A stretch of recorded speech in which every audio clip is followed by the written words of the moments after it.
Hello and welcome to a very special edition of the Songschool show. My name's Peter and I have with me today Joe McKenna. Hello. Some of you may know Joe from such Songschool workshops as everywhere. The past 5 years? Everywhere. For the last 5 years, Joe has been entertaining, educating, and just keeping it real up and down the country with Songschool. And what you might not know about Joe is that he's an amazing songwriter and performer. Stop. I'm reading your biography. You wrote it. No, he is. He's very good. He's just got a new EP out. First one ever, I think. Second one. This is like more a kind of little acoustic mini album than EP, I suppose. Whoa, that's a lot to fit There on. used to be bands back in the day used to do like little acoustic albums or little small albums, and nobody does that anymore. No, just you. Just me now. I'm bringing back that art form of the mini album. Yay. Joe's from Belfast. I am indeed. And he has worked with Songschool for 5 years, as he has told us. He lives in North County, Dublin. He likes long walks on the beach. Yeah. Well, the beach isn't that long. I like to walk on the beach, and then the beach. When I run out of beach, I go onto the grass. Okay. And he's got a dog called Nemo. Dog called Nemo, named after the song. Bingo was his Nemo. Yeah. And we'll find out more about Joe as we go along. But first up, let's hear a little bit of Joe. Okay. What song are we going to play, Joe? We're going to play a song called Back Before Sunrise, which is, I think it's probably the first song on the album. It's not an album, it's a mini EP. A mini album. EP thing. An album. Call it an album. Yeah, here we go.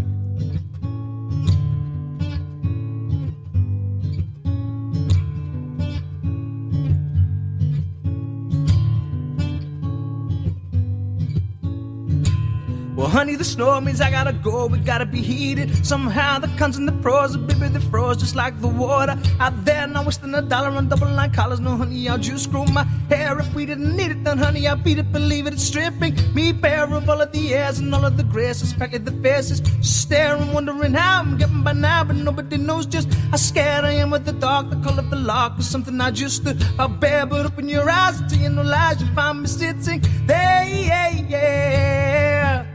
I'll be back before sunrise. I'll be back before sunrise. I'll be back before sunrise. I'll be back before sunrise.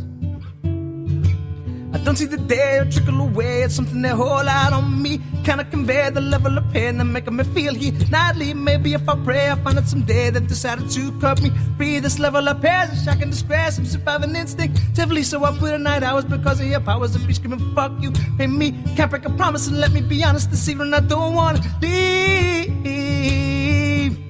I'll be back before sunrise. I'll be back before sunrise. I'll be back before sunrise. I'll be back before sunrise. Cause you know that I'm best man adjacent, and the nights that will lose no replacement, and the hours that a few hours wasted. When I'm calling up the news, baby, I'll make a statement now about how the Lord has only given me this one chance to breathe, and no work and dust the dawn is keeping us on our feet. Don't be crying in the nighttime, you go looking for me. I'll be back before the sun has got his head on to sing. I'll be back before sunrise. I'll be back before sunrise. I'll be back before sunrise. I'll be back before sunrise.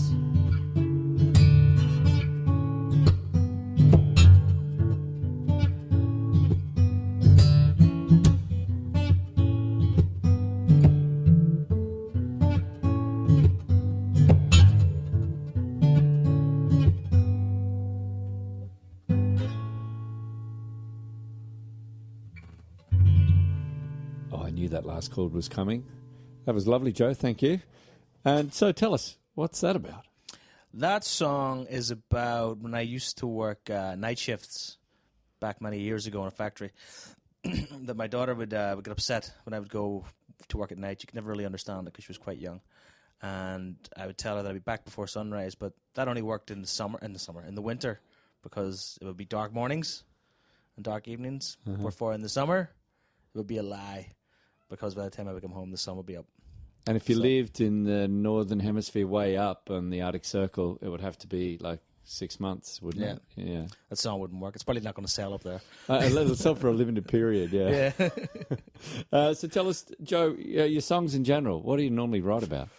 I used to write about myself and emotions and struggles and love and all that stuff. But then after a while, when you kind of start getting a bit older and you get a wife and kids, things kind of start changing. Life becomes a little bit less, not inspiring, but just a little less exciting. So you kind of have to dig a bit deeper to find something else to write about. So I found myself the past few years kind of gearing towards more fictional songwriting, sort of more storytelling type songwriting, which I find it's harder to do, but it's a lot more gratifying, you know. And who would be your influences in general or in that regard?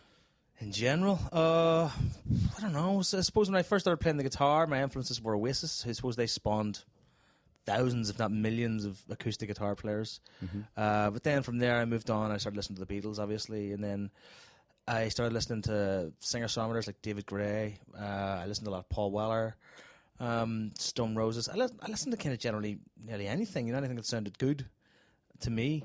And then when I moved to America, I got infatuated by the Dave Matthews Band because I just thought they were amazing, and it influenced the way I play the guitar. Because I like the rhythmic aspect of it, because I like rhythm, and I'm a big fan of like hip hop and dance music, and I think the rhythm kind of suits me, and they do that very, very well.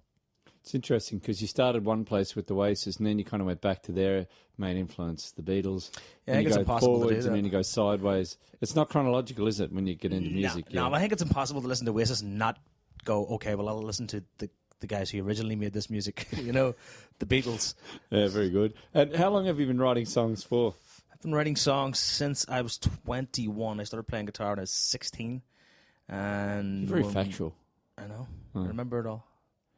21, and I started writing my song. What happened was I was living in Florida with my sister and her boyfriend, who's now her husband, for a couple of months, and he had a studio set up. I thought I was fascinated by the studio, and it was in his bedroom.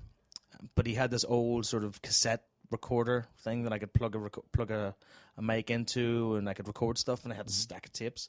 So I stayed in my room. Four-track kind of a four-track thing, yeah. But you could double up, you could put guitar pieces on it. So I just spent ages just experimenting with that, writing songs, most of which I don't think I have any of them ever. I mean, I can probably remember the chord structure to one of them. The first song I wrote was called How Did You Know or something like that there, and it was some sort of weepy ex-girlfriend, broken heart, it's not my fault, it's yours sort of thing. And I just kept on writing songs from there, and Cool.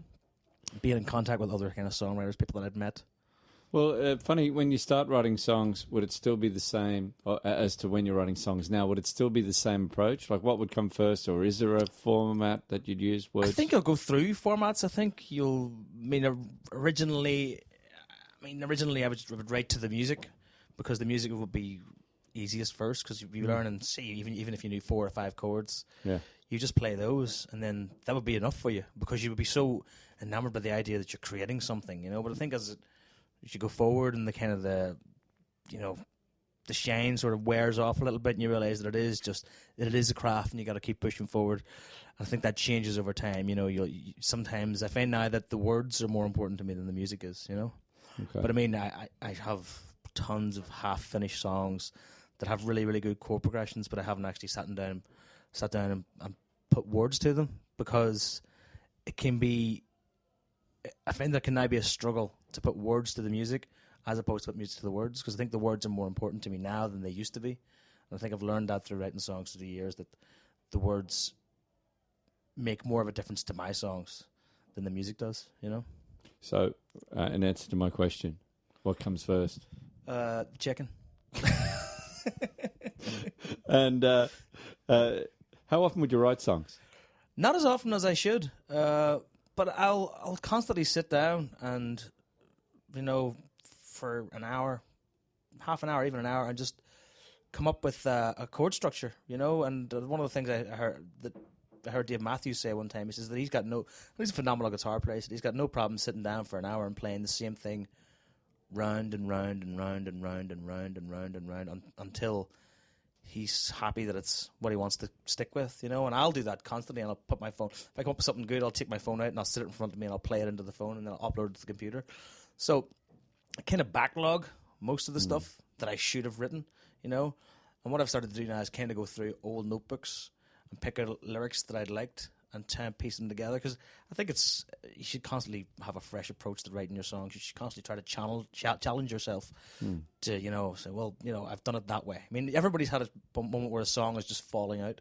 Falling out is really easy, and that'd be great if it happened all the time, but it doesn't. Yeah, you know. So I think you just got to think of different, interesting ways to kind of turn your head around a song. And like I've said in many workshops, you know, one of the greatest challenges is probably to write a love song without putting the word love into it. You know, so things like that. I'd love for that to happen. Little challenges like that. There, you know, just go. Okay, can I write a song about a heartbreak without putting, you know, heartbroken or, you know, certain words? Keep those out of the song. Metaphor? Or?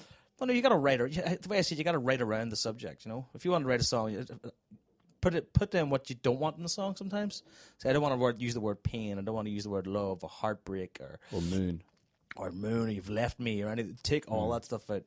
You can also have fun with it as well. I mean, I have a song that I haven't played in a long time, and the first lyric is, "Darling, this song isn't going to contain the words, please come back." Okay, you know? That's an interesting place to start. Which kind of gives you, it's kind of interesting to go, what? But when you're talking about writing songs, it's quite interesting because you mentioned technology there, and that you'd use your phone, you'd use your computer. It's not how you would have initially started, because those things wouldn't have been as readily available or wouldn't have had the capacity to record. So do you still use pen and paper, and do you still just pull out a guitar sometimes? I still use pen and paper. I mean, I think there's nothing better than just sitting down, having a pad on your knee or a table next to you, and you're playing, because there's the only way to catch those sort of moments that are really fleeting. You write them down. I think only the speed of your writing can capture the thoughts, you know.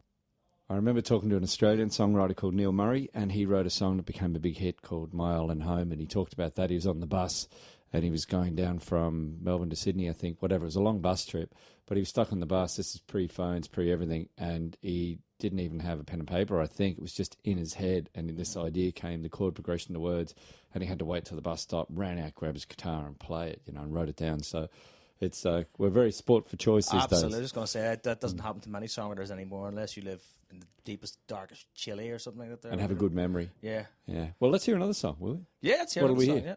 Yeah. Let's hear Passenger, which is the archetypal love song that every singer-songwriter has to write. After you just dissing love songs, we're about to hear a love song. Right, listen, you know, there are no rules. The rules are meant to be broken, you know? Yeah, okay.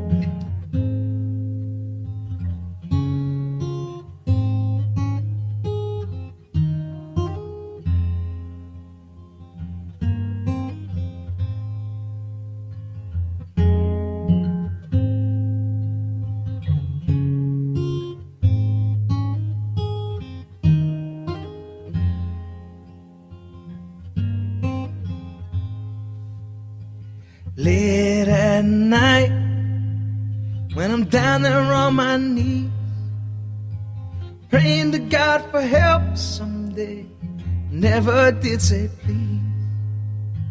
And there in the dark, when no one sees the tears, only me and my pillow know of all my fears.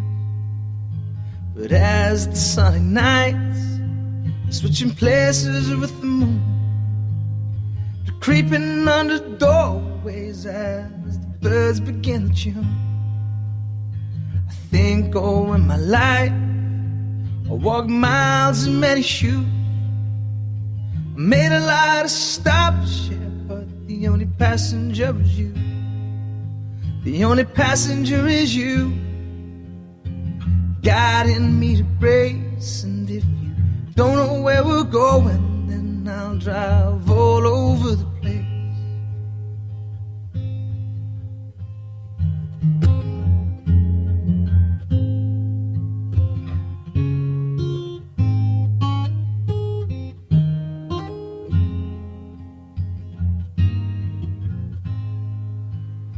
And yeah, when we're scared, rolling up the dice, put everything on 17. I hope my luck isn't tonight.